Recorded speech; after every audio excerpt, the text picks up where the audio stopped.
Bonjour à tous, merci de votre fidélité. Je suis très heureux de vous retrouver pour ce nouveau numéro de School TV Le Mag. Une demi-heure sur la scolarité de vos enfants. Et aujourd'hui, dans École Ensemble, on s'intéresse à la Fondation Culture et Diversité. C'est parti pour le sommaire. Quelles sont ses missions, son rôle et surtout avec quels résultats? On vous dit tout, Mathilde, dans un instant. La culture pour tous, quel accès aux arts quand on vient d'un milieu pour le moins modeste? On se posera bien évidemment toutes ces questions avec nos invités. Et puis plus généralement, quid de l'égalité des chances? Le système accroît-il les inégalités? Comment y remédier? Faut-il un accompagnement personnalisé?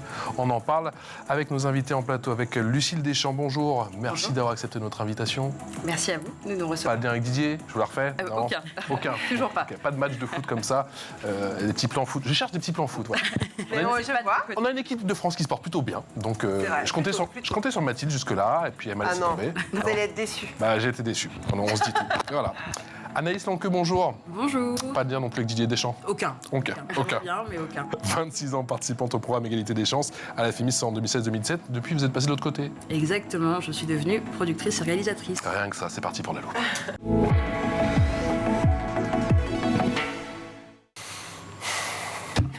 Mais je comptais sur vous, c'est terrible, je m'en suis toujours parmi. Pour faire du foot? Bah, pour avoir des places. Ah oui, non. C'est pas grave. Bon, c'est pas grave. Parlez-nous un petit peu de la Fondation Culture et Diversité. Peut-être pour les JO 2024. C'est pas tout de suite. Bon, c'est quoi cette fondation, Mathilde? Alors, ça a été lancé en 2006 par Marc Ladret de La Charrière.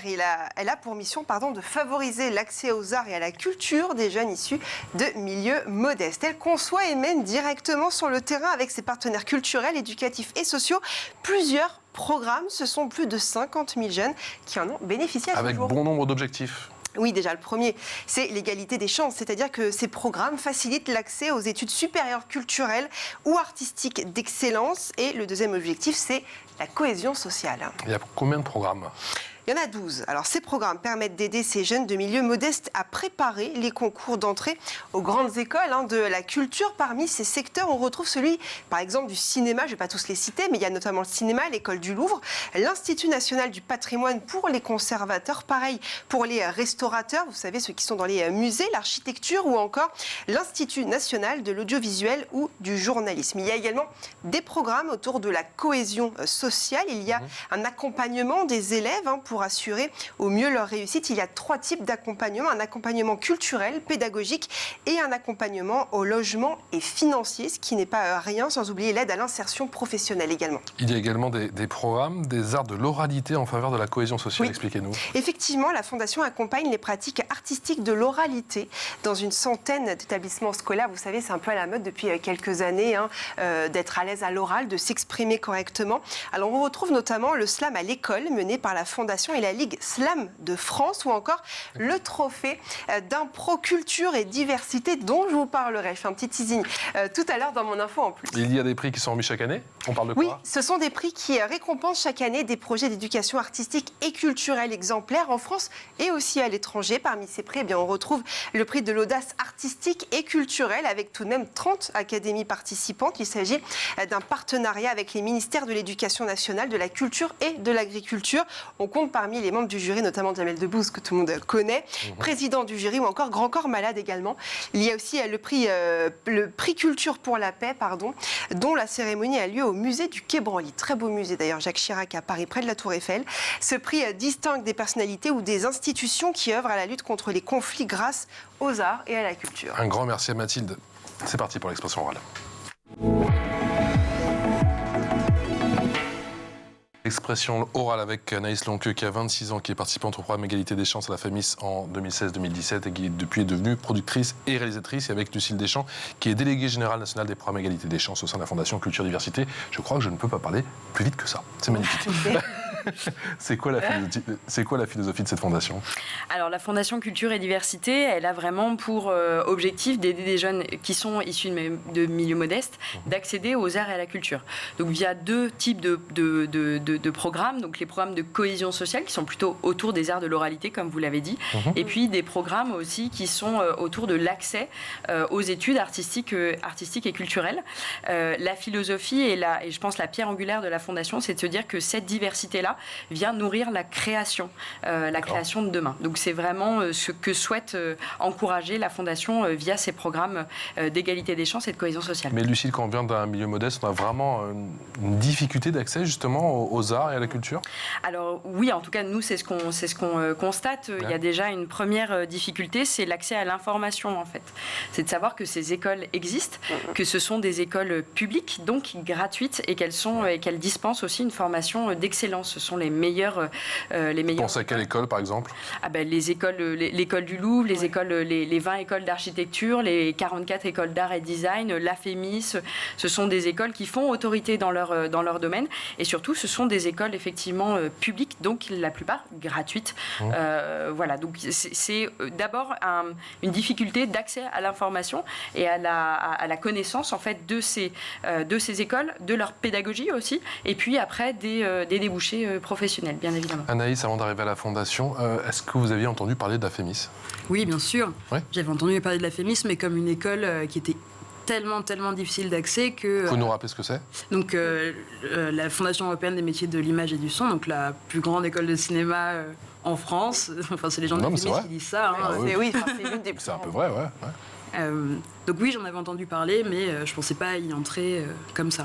Vous avez le sentiment que vous aviez un accès plus difficile justement au métier des arts et de la culture? En fait, du fait de ne pas venir de Paris, de ne pas avoir de parents issus de ce milieu-là, effectivement, je me posais la question, je n'osais pas tenter le concours. C'est vrai que quand j'ai... Vous venez d'où, si je puis me permettre? Je viens de Strasbourg. Dans un petit quartier de Strasbourg, donc voilà, la FEMIS, c'est le milieu du cinéma même. Moi, je connais la Méno, c'est tout, mais... Bah voilà, je viens de Haute-Pierre, c'est pas très loin. C'est pas loin. Donc voilà, ce milieu-là me semblait pas du tout accessible. Et quand j'ai vu qu'il y avait le programme, je me suis dit, peut-être que comme ça me permettrait de... Vous l'avez découvert comment, justement, ce programme? Sur le site internet de la FEMIS. Sur le site internet de la FEMIS. Et alors, comment ça s'est passé? Comment ça s'est articulé? Comment on postule? Alors, on postule de manière très simple en faisant un dossier. Alors, il y a quelques questions sur nous, sur notre parcours, sur nos envies de cinéma. Moi, c'est ça qui m'a un peu rassurée, c'est qu'avant de me poser des questions sur mes compétences, il me posait des questions sur moi. Et du coup, j'ai envoyé mon dossier et il y avait un petit oral à Paris auquel je suis allée. Et ça met un peu de pression. Exactement. On monte sur la capitale. Exactement. Mais l'oral s'est très bien passé et puis j'ai eu l'égalité des chances à la FEMIS. Mathilde. Non, mais c'est passionnant. C'est vrai que vous connaissiez effectivement cette école, mais j'imagine que... Enfin, pourquoi, moi c'est la question, mais pourquoi est-ce que pour vous c'était inaccessible? Parce qu'en fait, alors déjà, il y a 1200 candidats pour 40 prix. Et ça, les chiffres sont frappants. Et puis, en fait, le cinéma, quand on ne baigne pas dedans, on a quand même l'impression que c'est un milieu assez fermé, avec seulement des fils d'eux et des filles d'eux.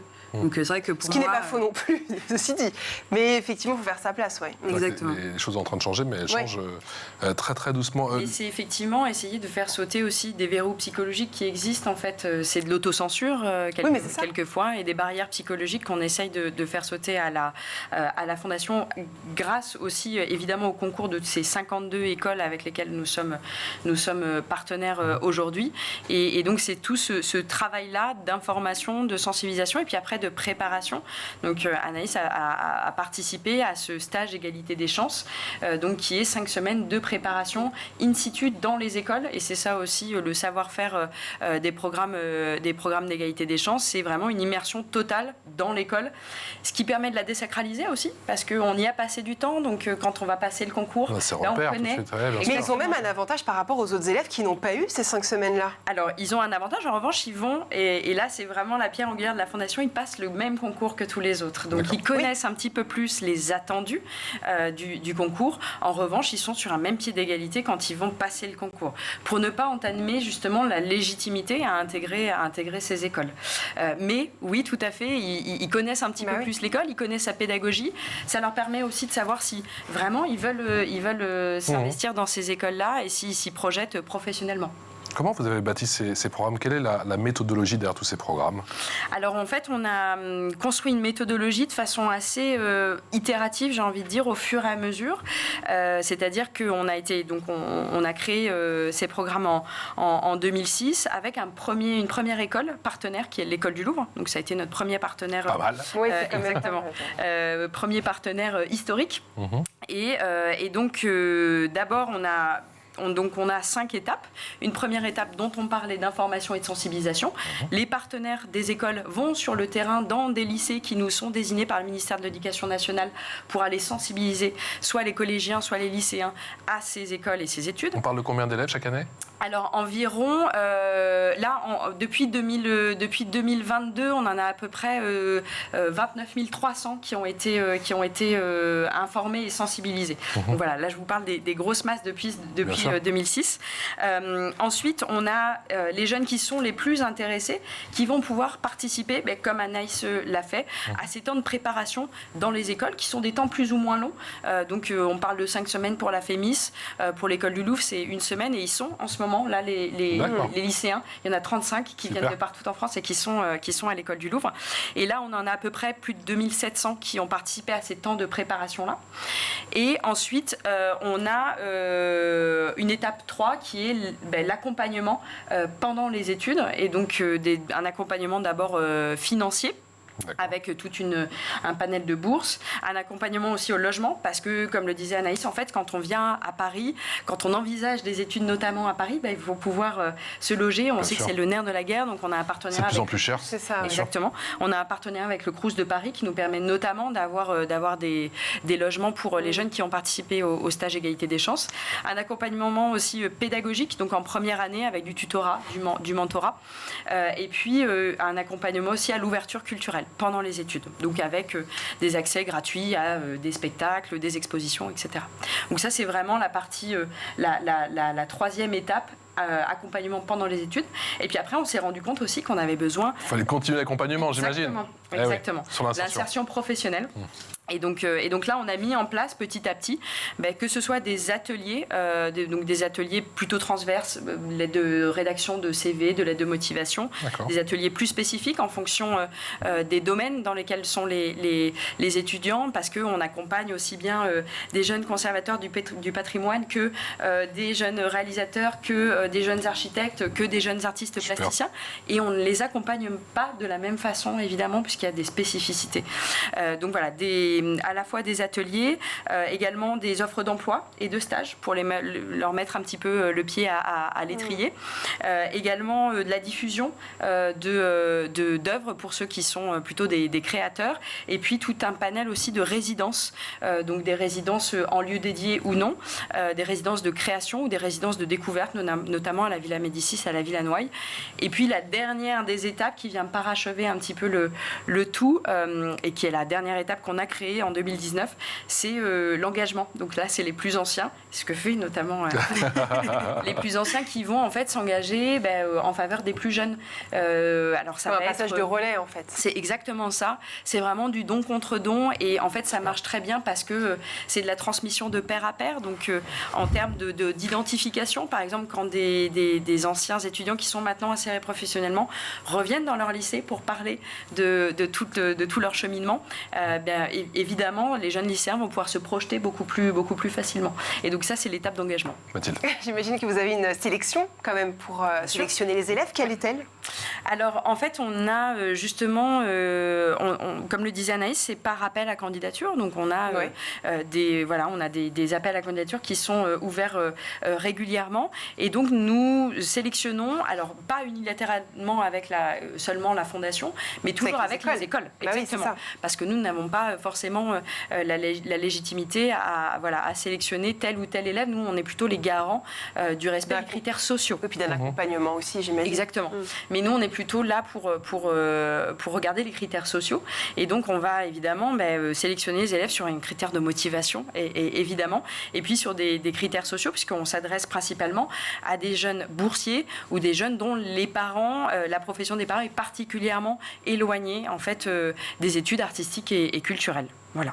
Et voilà comment se fait un petit peu la sélection. Donc soit juste sur dossier, soit, comme l'a dit Anaïs, après avec un oral. Anaïs, tu gardes quel souvenir, toi, de ces 5 semaines de stage au sein de la FEMIS, et dans quelle mesure, pour toi, ça a été déterminant, ça t'a conforté dans ton choix ? Ça a tout changé. En fait, donc, ces 5 semaines, elles sont dispatchées en 3 périodes. Il y a la période d'été, donc celle de 3 semaines, où en fait, on arrive, on est tous ensemble, on est 15, on est tous ensemble, on habite au même endroit et on a 3 semaines pour réaliser un court-métrage par petits groupes. Super. Donc à la Fémis, avec le matériel de la Fémis. C'était quoi le thème du court-métrage, tu te souviens? Oh là là, c'était il y a longtemps. longtemps. Je ne le redirai jamais. Je ne veux pas qu'on le revoie, celui-ci. Exactement, C'est ça surtout va ça. nuire à ma carrière. Non, mais l'objectif de ce court-métrage, c'était de chacun avoir un rôle différent. Donc tout à coup, moi, je me retrouvais à la perche, quelque chose que je n'avais jamais fait, alors que je voulais pas forcément faire du son, mais ça me permettait de découvrir. Et puis le fait d'au bout de ces 3 semaines, revoir son court-métrage projeté à la Fémis, qu'on a fait de briques et de broc, déjà ça conforte dans l'idée de vouloir faire du cinéma, ça, c'est super, et aussi d'avoir été guidé par des intervenants qui sont des professionnels. Eh bien, Anaïs, devinez quoi? Nous avons ce court-métrage, on l'avait enregistré. Ah bah si. Non. Ah bah si. Mais non. Extrait, c'est parti. Non, je rigole. La goutte. Je rigole. Mon Dieu. C'est le regard de dingue et tout. Genre, non, t'as pas fait ça. Et tout. Ah non, elle est partie. Ça fait quoi maintenant d'être passé de l'autre côté de la barrière et de transmettre aux autres élèves? C'est super parce que je pense que moi, ce qui était en fait très rassurant avec la Fondation, c'était de voir des personnes qui étaient passées de l'autre côté quand moi je suis arrivée, qui me rassuraient en me disant non mais ne t'inquiète pas, effectivement c'est la Fémis, effectivement c'est très grand, c'est Paris, mais ça va le faire. Et en fait moi le fait de pouvoir de parrainer, parce qu'en fait il y a ce système là, donc maintenant que je suis sortie je peux parrainer des gens qui font les ateliers, ça me permet moi aussi de à nouveau avoir un petit peu ce rôle de grande sœur et de dire t'inquiète pas, je suis passée par là, je sais ce que c'est, ça va aller. Et ça c'est super. Et ça va être super gratifiant, effectivement. Vous parliez d'un soutien financier, il y a aussi un soutien pédagogique? Oui, tout à fait. Alors, en fait, on met ça en place notamment avec l'école du Louvre et avec les écoles d'architecture.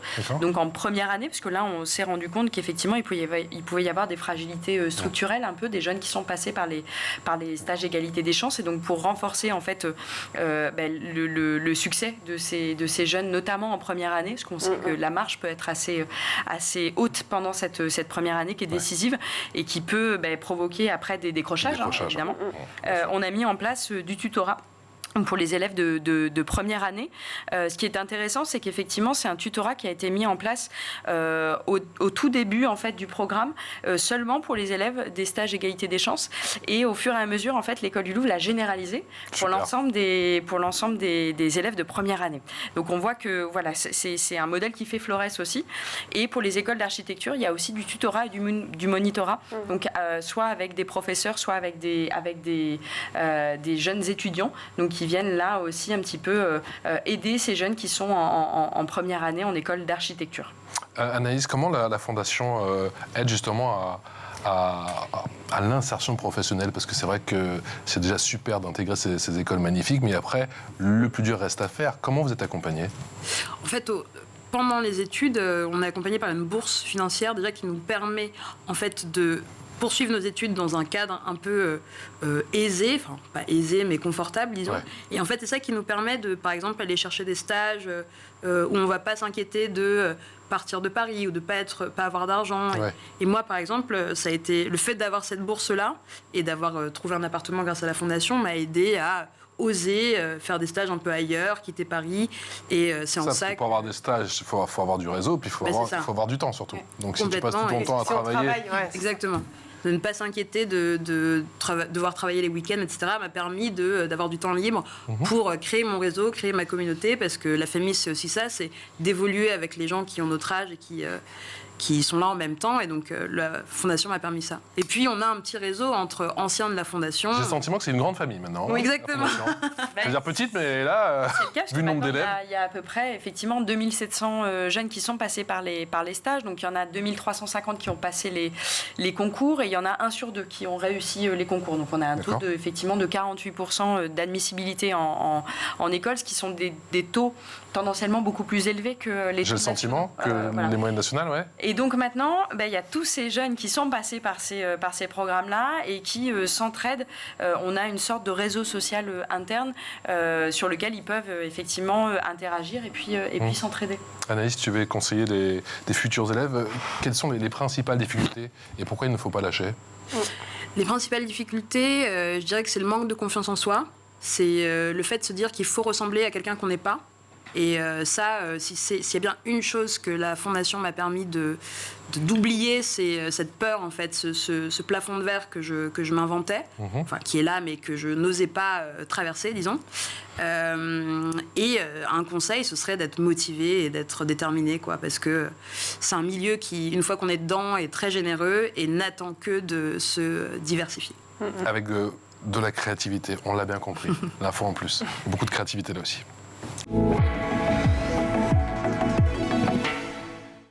Surtout qu'elle nous a fait un teaser de dingue tout à l'heure. Ah, je vous ai teasé mon info en plus. Attendez.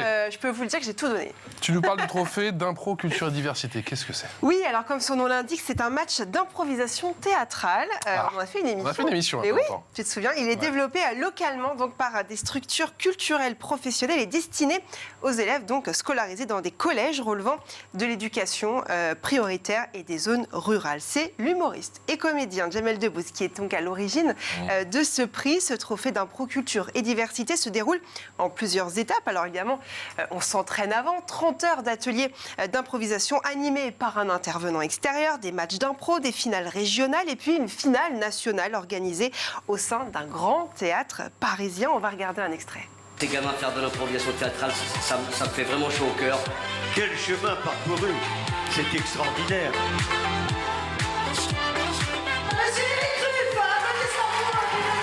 Je me dis que si quelques-uns de ces gamins se souviennent de cette journée plus tard, peut-être que plus tard, dans 20 ans, quelqu'un dira « mais ça s'est déclenché un jour à la Comédie Française, on était accueillis pour les trophées de l'improvisation, je m'en souviens encore, ça a déclenché quelque chose ». Si ça sert qu'à ça, c'est déjà extraordinaire et ça vaut le coup.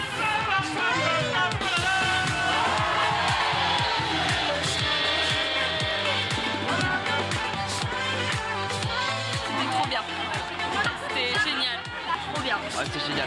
Sur une miniature 10, mais sans.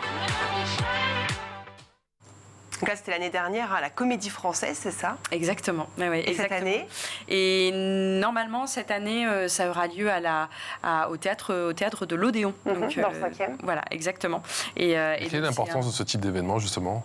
Dans quelle mesure, justement, ça marque certaines générations? Alors, je pense que pour les jeunes qui participent à cette finale à Paris, c'est quelque chose de très fort. Donc, c'est des jeunes qui se sont consacrés toute l'année à l'improvisation. Ils ont participé à de nombreux ateliers, donc c'est des jeunes collégiens. Et donc le fait d'avoir cet aboutissement à Paris, dans ces écrins du théâtre, c'est vraiment un moment très particulier, très fort. Les lieux sont superbes. Exactement. Et puis pour l'improvisation aussi, pour le théâtre d'improvisation, voilà, c'est très fort de pouvoir pratiquer dans ces lieux-là. Et chez les jeunes, on le voit puisqu'on a fait des petites vidéos de 10 ans après, puisque le programme a une certaine ancienneté, et de voir à quel point ça les a marqués. Et en fait, de prise de confiance surtout en eux, dans la prise de parole, c'est assez fort. On a quand même le sentiment que la Fondation, année après année, monte en puissance. Quelle est l'importance des parrainages ? Alors le parrainage au sein de la Fondation, c'est quelque chose d'assez fort. Donc on a à la fois du parrainage donc dans les programmes d'égalité des chances, à la fois du parrainage qui vient de professionnels qui sont extérieurs à la Fondation, mais notamment on a un partenariat avec le musée d'Orsay et donc des conservateurs du musée d'Orsay qui vont donner des conseils, suivre sur le long terme ou plus ponctuellement en fait des jeunes, que ce soit de l'école du Louvre ou de l'Institut national du patrimoine, des jeunes qui vont passer le concours de conservateur du patrimoine, et puis aussi du mentorat avec les plus anciens de la Fondation qui vont pouvoir se rapprocher des plus jeunes. Et je pense qu'en termes de rôle modèle, c'est très important en termes d'assurance aussi, de confiance en soi. C'est des relations qui sur le long terme façonnent vraiment des jeunes personnalités. Toi, Anaïs, pendant ta scolarité, tu as eu des parrains, des mentors ? Oui, bien sûr. En fait, dès l'atelier, j'ai eu une marraine. Ah, une marraine. Une marraine, oui. Qui était elle aussi en production, qui était le département que je voulais faire. On s'est suivi un peu toute notre scolarité. Puis quand elle est sortie, elle m'a donné 2-3 conseils. D'accord. Et on est encore en contact. Mais c'est surtout, en fait, je pense que c'est, comme je disais avant, plus mental qu'autre chose, de savoir que quelqu'un nous surveille d'un peu de loin et nous tapote sur l'épaule. Ah, c'est cool. Qu'est-ce qu'il y a de aussi fascinant dans le domaine de la production? Qu'est-ce qui t'a attiré, toi? Alors moi, très tôt, j'ai eu envie de faire du cinéma. Je savais que je voulais en faire. Je savais que je voulais voir des personnes comme moi à l'écran. Et en fait, la production, ça permet de donner la voix, donner la parole à des personnes qui ne l'ont pas. Et moi, c'est quelque chose que j'aurais voulu avoir quand j'étais plus jeune. Donc je me suis dit, quand je serai grande, c'est ce que je vais faire. Et la partie réalisation? La partie réalisation, c'est un peu comme un plaisir coupable. Tout à coup, à force de donner la parole aux autres, j'ai eu envie de raconter mes propres histoires. D'accord. Et donc aujourd'hui, je jongle entre les deux. Et ce sont des métiers qui sont très proches. Donc voilà. Il y a un projet qui vous tient à cœur dont vous pouvez nous parler justement? Mais je suis avec la casquette de réalisatrice. Je suis actuellement en train d'écrire mon deuxième court-métrage qui parle d'une jeune fille noire qui veut être championne olympique de gymnastique rythmique. Voilà, je n'en dis pas plus. C'est dommage. Alors, vous savez quoi? J'ai déjà un extrait. Non. C'est pas possible. Est-ce que vous allez bâtir des nouveaux programmes pour les saisons à venir? Parce qu'on a quand même le sentiment que les programmes ne cessent de se développer. Alors, les programmes ne cessent de se développer. Pour l'instant, on met surtout notre énergie sur l'étape 4, c'est-à-dire l'insertion professionnelle. Donc, l'idée, c'est effectivement de développer plus d'actions d'insertion professionnelle, notamment là où on est moins présent, notamment sur les écoles supérieures d'art dramatique, puisqu'on a des programmes aussi avec pour former des jeunes comédiens et pour les jeunes architectes également. Donc on aimerait pouvoir développer peut-être des résidences un peu spécifiques pour ces deux secteurs-là. Parce que je ne savais pas, on a pas mal d'archis formés qui restent sur le carreau? Alors pas forcément, non, ils ne restent pas sur le carreau, mais c'est pour pouvoir... pas forcément chez vous, je parle de manière générale. Alors effectivement, il n'y a pas de décrochage particulier ou alors de difficultés particulières à s'insérer. Mais c'est vrai que leur donner peut-être la possibilité d'avoir une première expérience ou une première expérience à l'étranger ou des choses comme ça, ça pourrait être intéressant. Merci à toutes les deux d'être venues nous voir. Merci beaucoup. J'ai failli dire encore une nouvelle bêtise parce que j'avais une idée de scénario là, mais j'ai pas osé me lancer. J'ai pas osé me lancer parce que je pense que Mathilde allait m'en vouloir. Voilà. Pourquoi? Parce que vous étiez dans le scénar. Ah ouais? Ah bah oui. C'est quoi? Je vous dis après. Allez, après l'antenne. Merci infiniment à toutes les deux. Merci. On s'appelle Didier Deschamps parce que je le connais. Lucille Deschamps, déléguée générale nationale des programmes égalité des chances au sein de la Fondation Culture Diversité. J'ai dit un poil moins vite. Et Anaïs Lonqueux, 26 ans, participante au programme égalité des chances à la FEMIS. Et vous êtes passée de l'autre côté de la barrière. Vous êtes productrice et réalisatrice. J'espère que vous viendrez nous présenter votre court-métrage. Un court, un long, c'est quoi? Un court. C'est un court. Ouais, avec grand plaisir. On aura le droit de le voir celui-ci. Eh oui. Je vais creuser pour le long en attendant. J'ai quelques contacts. À très bientôt. Merci Mathilde. Merci. On se retrouve demain.